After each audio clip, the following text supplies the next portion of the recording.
Enfin bon, tout ça pour vous annoncer que Santa Maria de las Pacotillas est revenu parmi nous. Hola, niños míos, c'est ta Santa Maria qui est enfin de retour, oui, la chroniqueuse du Saint-Esprit. Et ça tombe bien parce que justement, je viens pour te le secouer, l'esprit, avec une chronique scientifique. Tu n'es pas sans savoir qu'à la Cité des Sciences et de l'Industrie, on trouve depuis peu 800 mètres carrés d'exposition permanente sur le cerveau. Alors, le cerveau est un organe mou qui se situe dans la tête. Messieurs, la tête n'est pas entre vos jambes, ou alors c'est celle de votre femme. Et là, nous parlons de toute autre chose. Organe principal du système nerveux, le cerveau pèse entre 2 et 3% du poids du corps et il bouffe entre 20 et 25% de l'oxygène et du glucose de ce même corps, d'où ton effarante addiction à la fraise Tagada. Et enfin, le cerveau devrait être protégé par le crâne. Alors, je mets cette assertion au conditionnel, car les événements du monde m'indiquent jour après jour que chez une grande partie de l'espèce humaine, il y a de fortes probabilités pour qu'il n'y ait rien sur le crâne, rien du tout.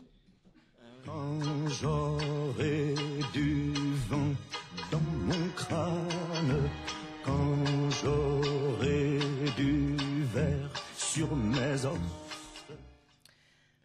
Pas de science sans démonstration. Je vais donc remercier mon assistant Philippe qui m'a fourni ce gourdin.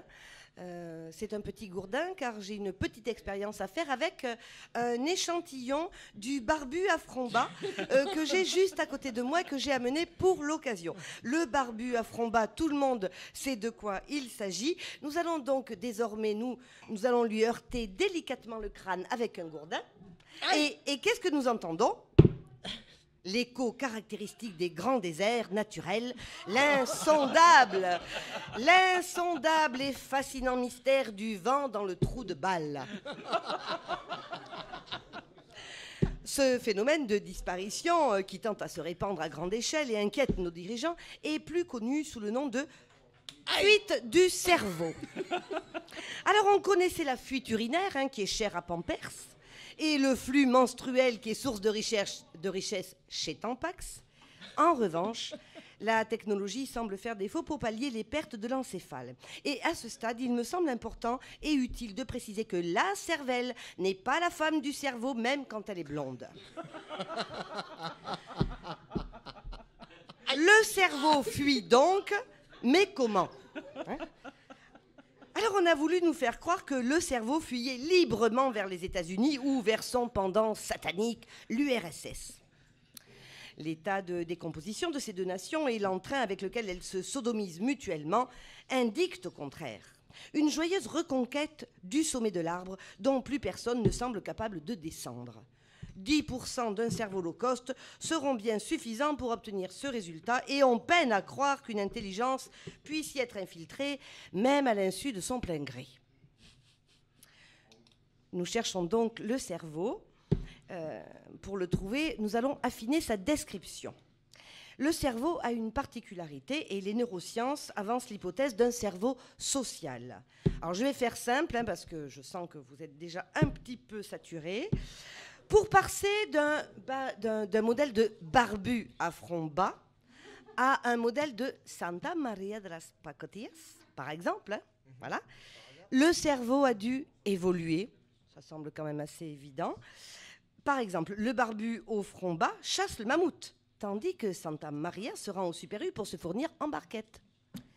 Le barbu à front bas tracte sa femelle par les cheveux et y fout le feu après usage. Oui. Santa Maria galope chez son coiffeur avec un extincteur sous le bras. D'où ce proverbe amérindien. Si le front bas ratine, Kalachnikov. Merci. J'ai fait un effet. J'ai fait un essai. Bien. Alors, il faut bien comprendre la prédominance du cerveau social dans l'intégration d'un code de valeurs morales et culturelles qui renforce la cohésion du groupe. On parle ici d'empathie, d'entraide, de bienveillance et de tout ce qui permet aux hommes d'assurer le bien-être psychologique et physiologique de l'espèce. Ce qui nous amène à la question métaphysique essentielle devant la recrudescence épidémique du barbu à front bas. Mais il est où ton foutu cerveau? Eh ben, Pas du tout. Dans le ventre, répond la science. Ah. Dans le ventre, répond la science, et il ne s'agit pas d'une plaisanterie de la chroniqueuse, hein, mais d'études très sérieuses démontrant que nos boyaux abritent 200 millions de neurones indépendantes. Et c'est vrai que quand on regarde le ventre du barbu à front bas, on constate qu'il est un petit peu proéminent. Oh. Alors, 200 millions de neurones... Ah, ça c'est vrai, a dit spontanément la femme du barbu dans la salle. Donc, 200 millions de neurones indépendantes, c'est l'équivalent du cerveau d'un petit animal domestique, donc le bide, le meilleur ami de l'homme. De là à penser qu'une partie de l'espèce se tape une bonne descente d'organes, eh bien moi je dis que cela expliquerait bien des choses. Mettons quand même en garde ceux qui prétendraient soigner les migraines conjugales avec des pruneaux d'Agen et des dragées fuca. Un dragé fuca, là.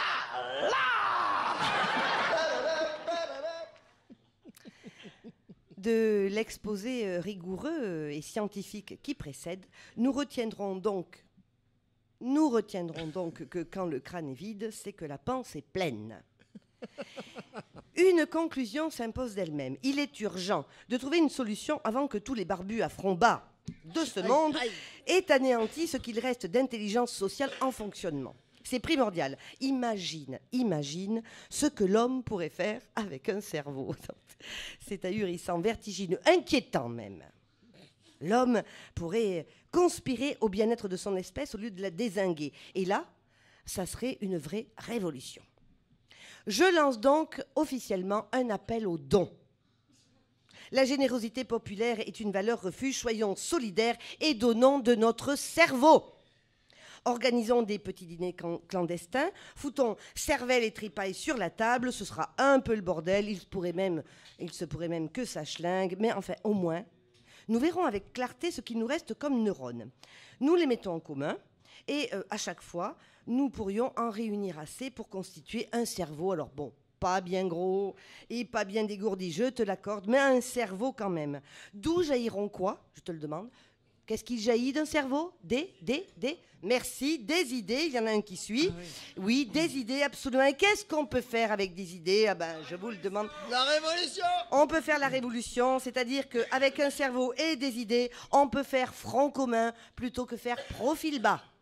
Oh, bravo, Santa Maria de las Pacotillas.